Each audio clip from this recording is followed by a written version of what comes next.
জয় শ্রীরাম, জয় শ্রীরাম, জয় শ্রীরাম। রামচন্দ্র তো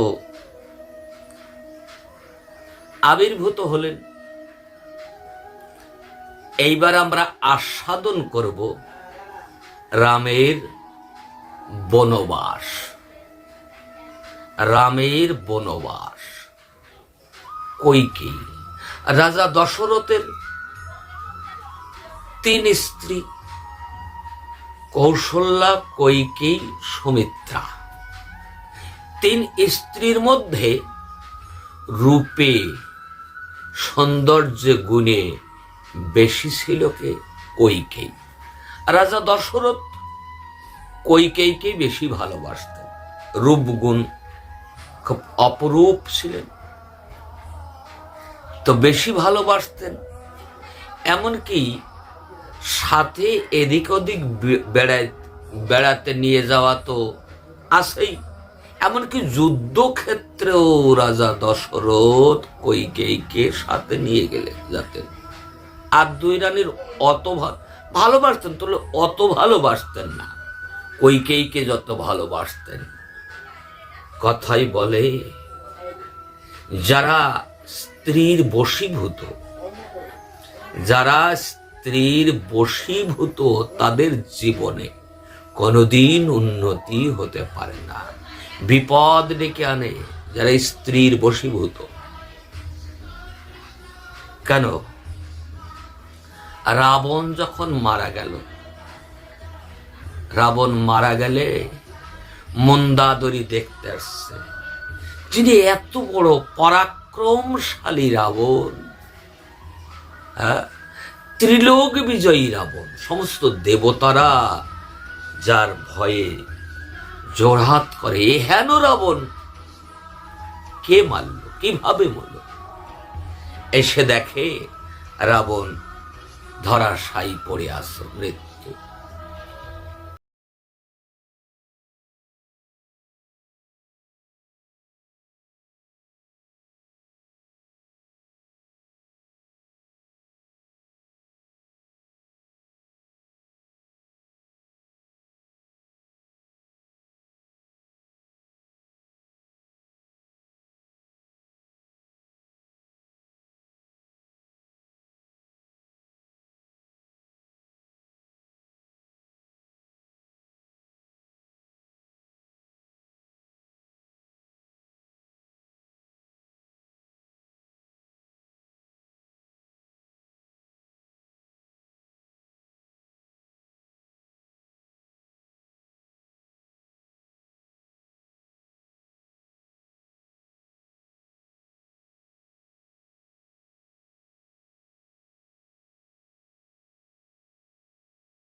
দশরথ দেখলেন কি, তোমার আঙুল কাটা, তাহলে রাতের চাকা খুলে গেছিল, তাই আমি আঙুল ঢোকাই দিয়েছিলাম।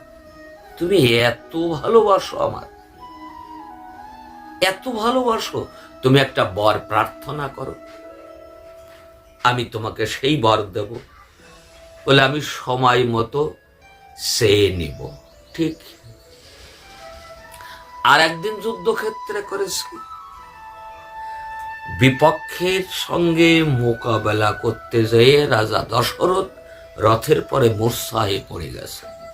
কইকেয়ীর ক্ষমতা ছিল, অমনি সঙ্গে সঙ্গে ঘোড়ার লাগাম ধরে যুদ্ধে জয় করার পরে যখন স্বামীকে, দশরথকে জ্ঞান ফিরে আসলো, যখন সুস্থ হয়ে উঠলেন, দশরথ বলছে, বাহ, তুমি আমার এত ভালোবাসো, একটা বর প্রার্থনা করো। এই 2টো বর বললো, আমি সময় মতো চেয়ে নেব।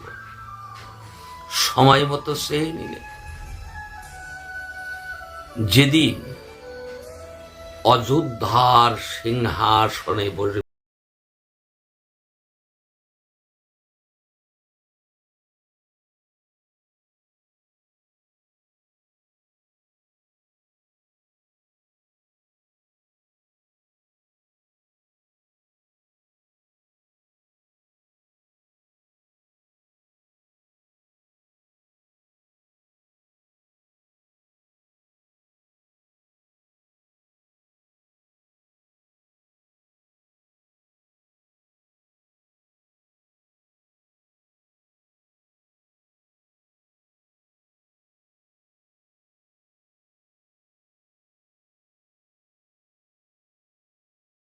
আর রাজা হবে। আর একবারে রামচন্দ্রকে 14 বৎসর বনবাস। দশরথ হাউ হাউ করে কাঁদছে। কইকেই, তোমার দ্বিতীয় বর তুমি ফিরাইয়ে নাও, ভরত রাজা হোক, এতে আমার কোনো আপত্তি নাই। কারণ ভরত রাম আমার দুই চোখের মণি, ভরত রাজা হোক তাতে আমার কোনো আপত্তি নাই। কিন্তু রামের মতো পুত্রকে বনবাস 14 বছর, এইটা তুমি ফিরিয়ে দাও। নাতালি বলেন যে আমি দিতে পারবো না। না, আমি তো মিথ্যাবাদী নই, মিথ্যাবাদী নই, কিন্তু রাম যে আমার নয়নের মণি, রাম যদি 14 বৎসর বনবাস যায়, আমি কি নিয়ে আমি বাঁচবো না। তুমি এটা ফিরে নাও। তাহলে বলেন যে দিতে পারবো না, দিতে হলো।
ওদিকে তাকায় দেখে মা সুমিত্রা বরণডালা তিলক টিলক নিয়ে সাজাই নিয়ে চলে আসছে,